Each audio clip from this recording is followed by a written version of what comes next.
Our motoring tip of the week concerns how to avoid bent rims or bent wheels.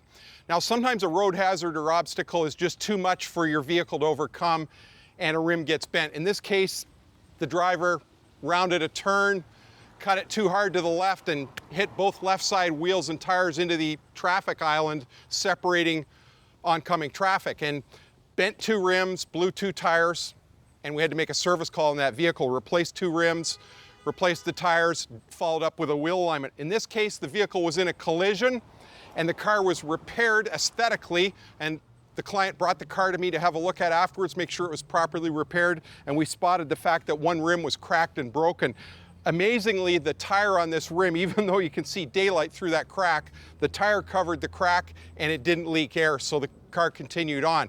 Picked up on that, replaced the rim, checked everything out, and it was fine. Now, one thing you can really influence this situation with is your selection of vehicle in the first place. So high performance car like this, lovely car to drive, race car, quick handling, fantastic sporty car to drive, but with ultra low profile tires and the wheels that are on this vehicle, if you're at all underinflated on the tires and you hit a big pothole, a bent rim is a distinct possibility. Now, we often get cars in, quite new cars, with 2 and 3 bent rims on one car, and it's just from hitting potholes. So car selection's a big thing. Now on this SUV, you can see you've got much higher sidewall to the tire. The distance from the rim to the road is huge, so that tire is going to absorb all those impacts, not transfer it into the rim, won't bend the rim, you won't have any of these problems. But your number one defense against bending a rim is tire pressure. So make sure you've got a tire pressure gauge and you're checking it